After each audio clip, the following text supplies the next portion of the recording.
नवरात्रि के 7वें दिन माँ कालरात्रि की पूजा की जाती है। यह तिथि अत्यंत विशेष होती है क्योंकि माँ कालरात्रि को संहार और सुरक्षा की देवी माना जाता है। उनका रूप भले ही उग्र और भयावह प्रतीत होता है, किंतु अपने भक्तों के लिए वे सदैव मंगलकारी करुणामयी रक्षक बनकर विराजमान रहती हैं। माँ कालरात्रि की व्रत कथा। बहुत समय पहले की बात है। एक छोटे से गांव समस्तीपुर में सुशीला नाम की एक विधवा रहा करती थी। उसके आंगन में गरीबी की छाया इतनी गहरी थी कि सूरज की रोशनी भी फीकी पड़ने लगती थी। सुशीला के पास सिवाय अपनी इकलौती बेटी राधा के और कुछ भी नहीं था। राधा जैसे उसका नाम था, वैसे ही वह सुंदर रूप वाली और गुणवान।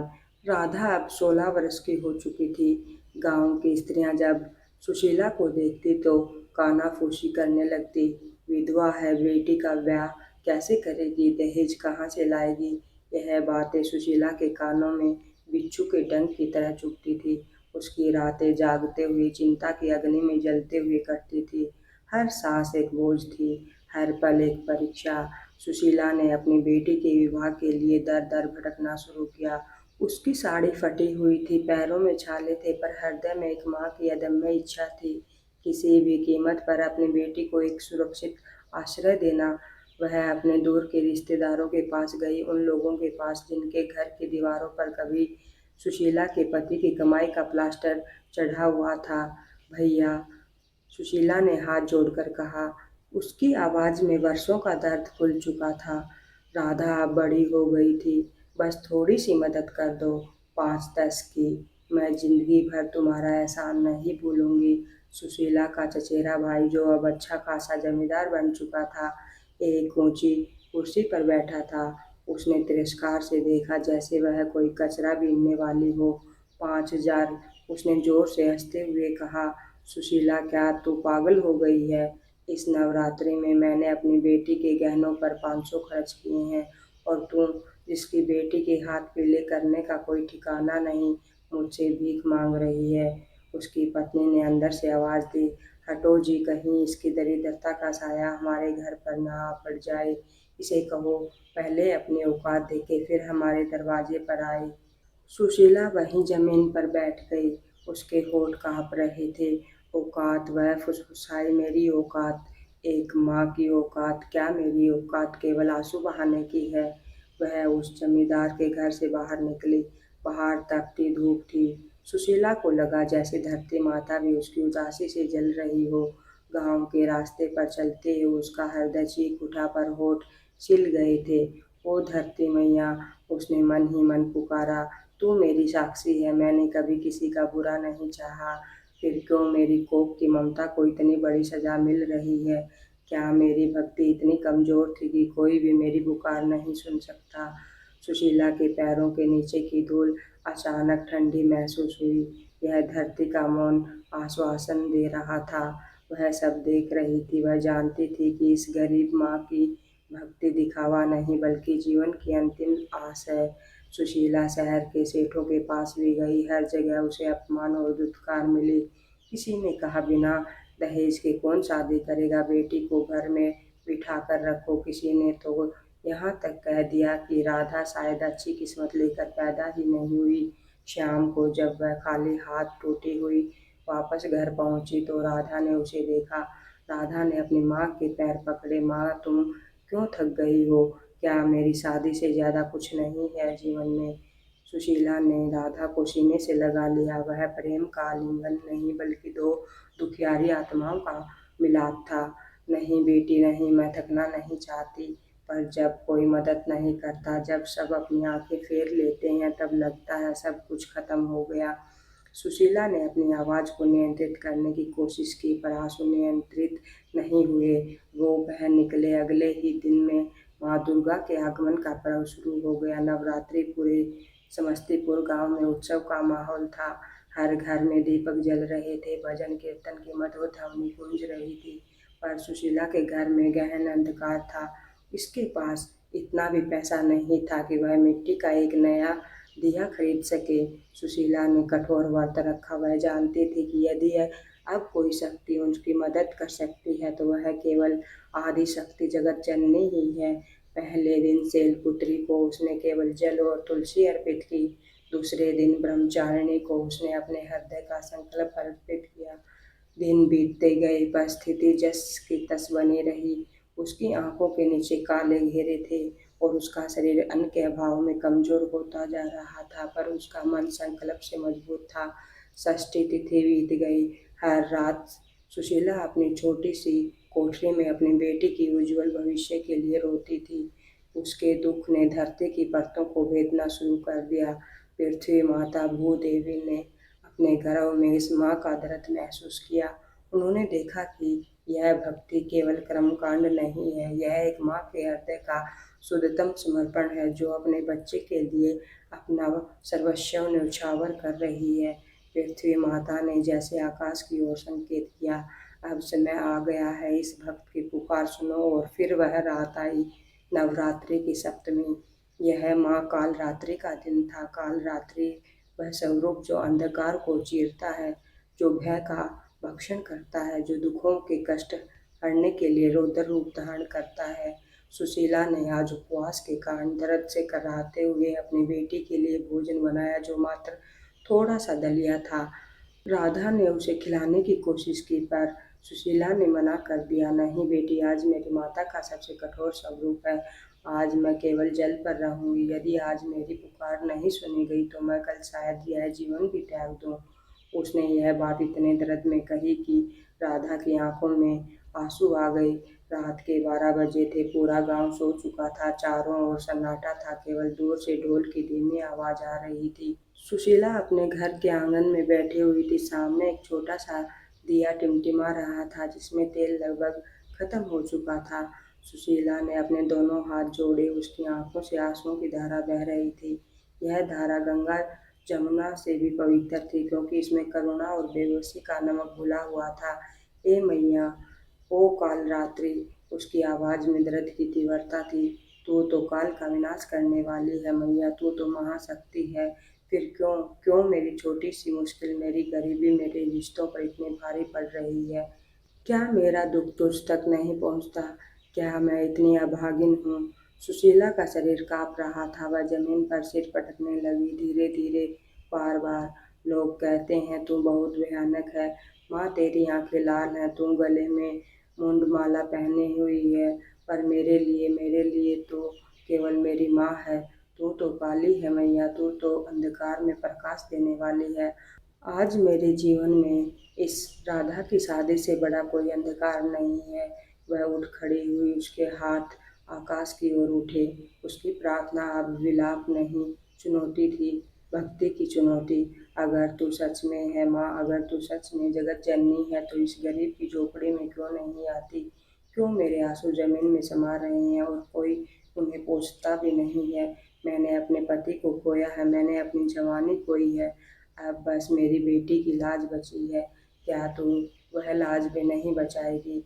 अचानक वातावरण बदल गया। बाहर हवा एक तेज झोंका आया। दिया बुझा। घोर अंधकार छा गया।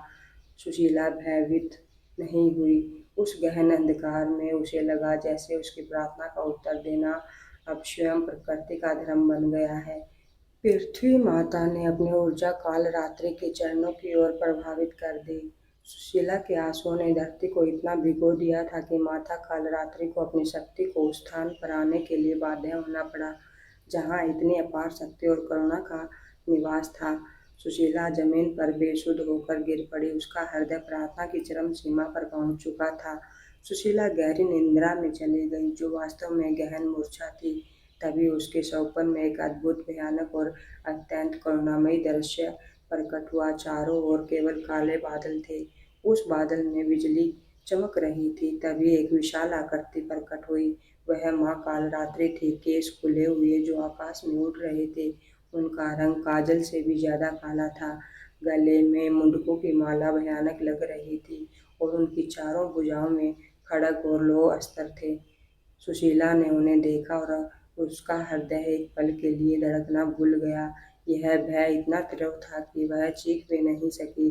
पर अगले ही पल सुशीला ने देखा कि माँ की आंखें, जो सामान्यतः भयानक और क्रोध से भरी लगती थी, वे आज वात्सल्य और आंसुओं से भरी हुई थी।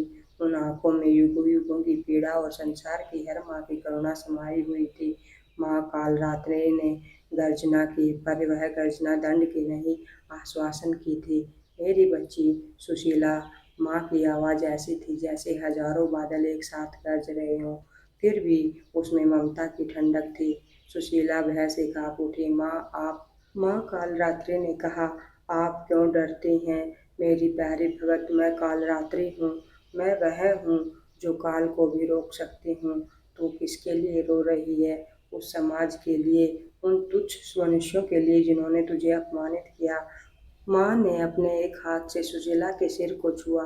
उस स्पर्श में ब्रह्मांड की ऊर्जा थी जिसने तुरंत सुशीला की सारी थकान मिटा दी। तूने कहा था कि मैं तेरी झोपड़ी में क्यों नहीं आती? अरे मूर्ख, मैं तो तेरे आंसुओं में बहकर आई हूँ। तेरी भक्ति इतनी शुद्ध है कि मुझे अपनी क्रोधता त्यागनी पड़ी। सुशीला ने रोते हुए कहा, माँ, मेरी बेटी राधा, उसकी शादी। शादी। माँ हंसी और उस हंसी में सारा अंधकार छट गया। तू मेरी बेटी है और राधा मेरी पोती।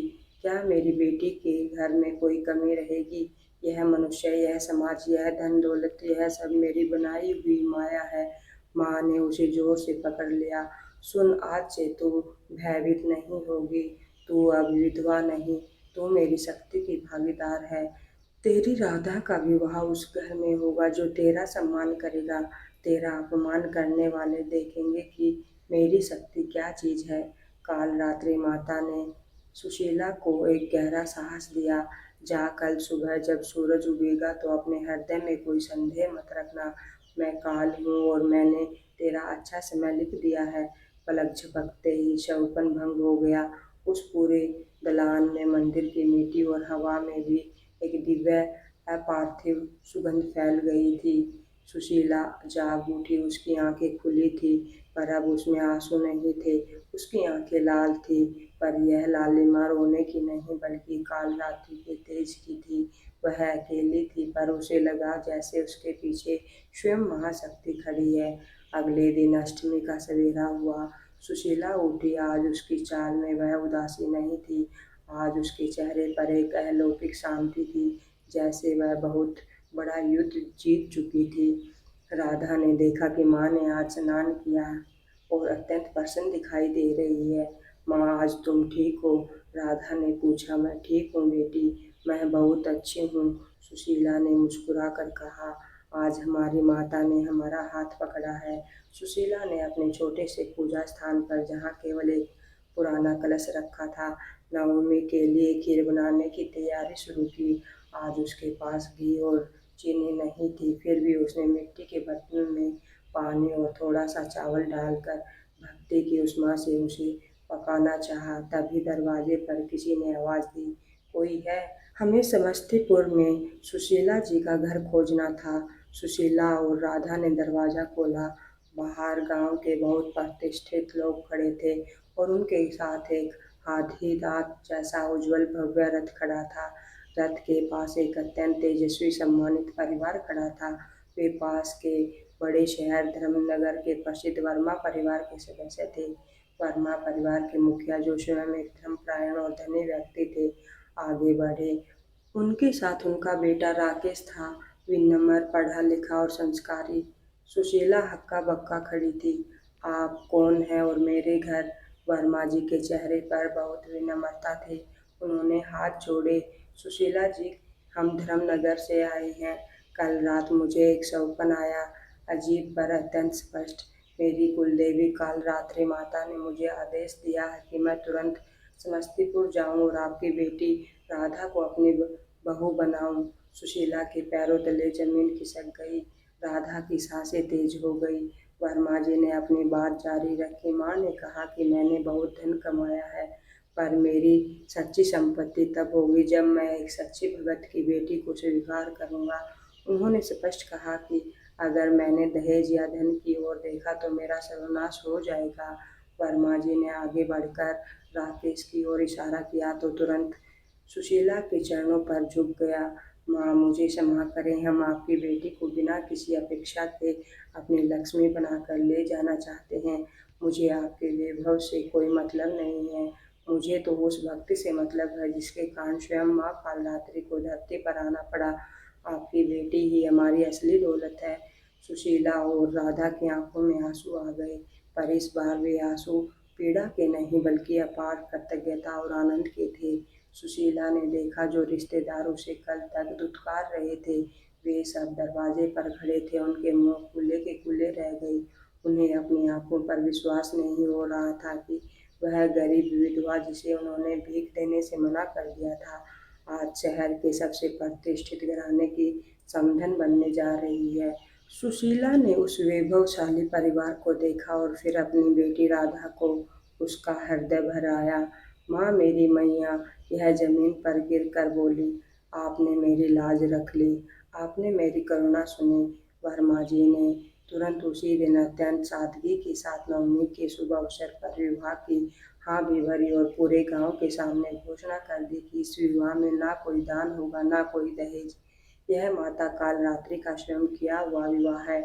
उपसंहार आंसुओं की शक्ति गौरी का विवाह उस दिन हुआ जिस दिन माँ सिद्धात्री की पूजा होती है, नवरात्रि का अंतिम दिन। उस दिन सुशीला ने पहली बार सच्चे मन से हंसते हुए अपनी बेटी को विदा किया।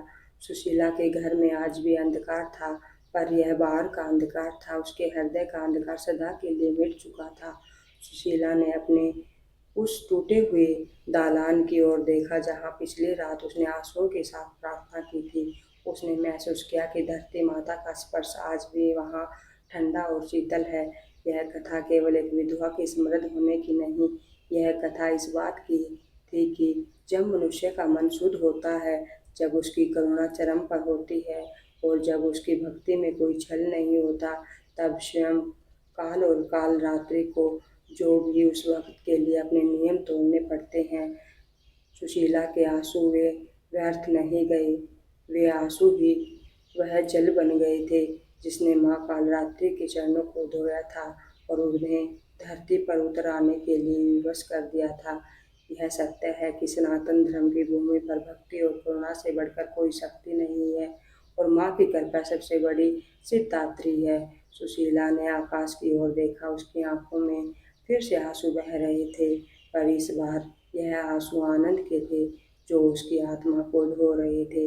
हाथ जोड़कर उसने कहा, धन्य हो माँ, धन्य हो आप, अब मेरा जीवन सफल हुआ। इस प्रकार एक गरीब माँ के आंसुओं ने वह कर दिखाया जो धन दौलत और दुनिया की ताकत भी नहीं कर पाई। सुशीला की झोपड़ी आज भी वही थी, दीवारें वही थी, दरवाजा भी वही टूटा हुआ था, लेकिन कुछ बदल चुका था। अब वहाँ गरीबी नहीं विश्वास रहता था, अब वहाँ अंधेरा नहीं माँ का आशीर्वाद रहता था। उस रात सुशीला ने आसमान की ओर देखा, उसकी आंखों से फिर आंसू बह रहे थे, पर इस बार वे आंसू दर्द के नहीं माँ के स्पर्श के थे। उसने हाथ जोड़कर कहा, माँ अब समझ गई हूँ, तू देर करती है पर अंधेर नहीं। यह कथा केवल सुशीला की नहीं, यह हर उस इंसान की कथा है जो टूटता है फिर भी विश्वास नहीं छोड़ता। याद रखिए, जब दुनिया साथ छोड़ देती है, जब कोई सहारा नहीं बचता, तब वहीं से माँ कालरात्रि की कृपा शुरू होती है। आपके आंसू आपकी कमजोरी नहीं, वो तो माँ तक पहुँचने का सबसे सच्चा रास्ता है। इसलिए अगर जीवन में कभी अंधेरा छा जाए तो डरिए मत, बस एक बार सच्चे मन से पुकारिए, हे माँ कालरात्रि, अब सब तुझ पर छोड़ दिया, और फिर देखिए कैसे वही अंधेरा आपके जीवन का सबसे बड़ा प्रकाश बन जाता है।